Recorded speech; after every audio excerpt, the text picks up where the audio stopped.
بیعت کا اختیار صرف ولی کو ہے، ولی کی اولاد کو بھی ولایت کی وراثت نہیں ہے۔ اگر وراثت ہوتی تو نبوت وراثت ہوتی۔ اگر نبی کا بیٹا نبی نہیں ہو سکتا تو ولی کا بیٹا ولی کیسے ہو سکتا؟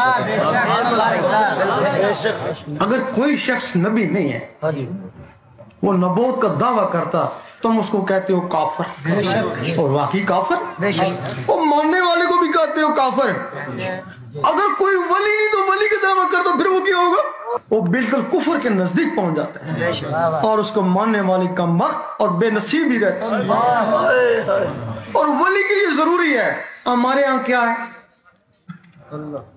سجادہ نشین، گدی نشین برسوں سے چلے آ رہے ہیں، بیعت کر رہے ہیں، خالی ہے نا؟ کوئی ہوگا تو کوئی دن میں ولی آیا ہوگا نا، سارے تو نہیں ہے نا۔ ہمارے عالموں نے دیکھا یار یہ تو خالی پیلی ہزار علم بھی نہیں ہے ان کے پاس، اگر یہ بیعت کر رہے ہیں تو ہم پیچھے کیوں رہ جائیں؟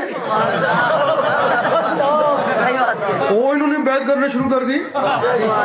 پھر ہمارے مفتی نے کہا یہ ہمارے شاگرد بیعت کریں تو ہم کیوں نہ کریں؟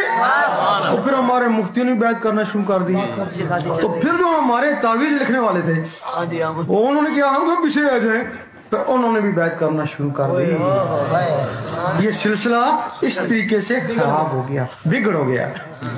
اب جو اپنے آپ کو ولی سمجھتا ہے اس کے لیے ضروری ہے ولی اللہ۔ ولی کا مطلب ہے اللہ کا دوست۔ دوست نے دوست کو دیکھا ہوا ہو نا، یا اسے بات چیت ہو نا، نہ ہی اسے بات چیت ہے، ٹیلی فون پہ بھی بات چیت نہیں ہے، دیکھا وہ بھی نہیں کہتا میرا دوست ہے، مکاری ہے۔ ولی کے لیے شرط ہے اس کو دیکھا ہوا دوست کو اور اس سے بات چیت ہو، تب وہ تمہاری بیعت کم ہو جائے۔ میری زبان کے ساتھ اقرار کریں، اجازت ہو جائے گی۔ جو لوگ اجازت نہ لینا چاہیں تو پھر وہ خاموش بیٹھیں، ان کو پھر کوئی اجازت نہیں۔ بتا دیجیے ان کو۔ اور جو ساتھی بھی یہ چاہتے ہیں کہ ان کے دل کی دھڑکنیں اللہ اللہ میں تبدیل ہو جائیں، ذکر قلب کی اجازت لینا چاہتے ہیں، وہ قبلہ عالم سرکار شاہ صاحب کی آواز کے ساتھ اللہ اللہ پڑھتے رہیں، انہیں ذکر قلب کی اجازت ہو جائے گی۔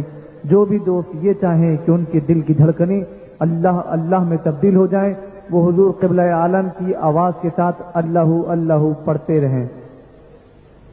اعوذ باللہ من الشیطان الرجیم۔ پڑھو جی، اللہ اللہ اللہ اللہ اللہ اللہ اللہ اللہ اللہ اللہ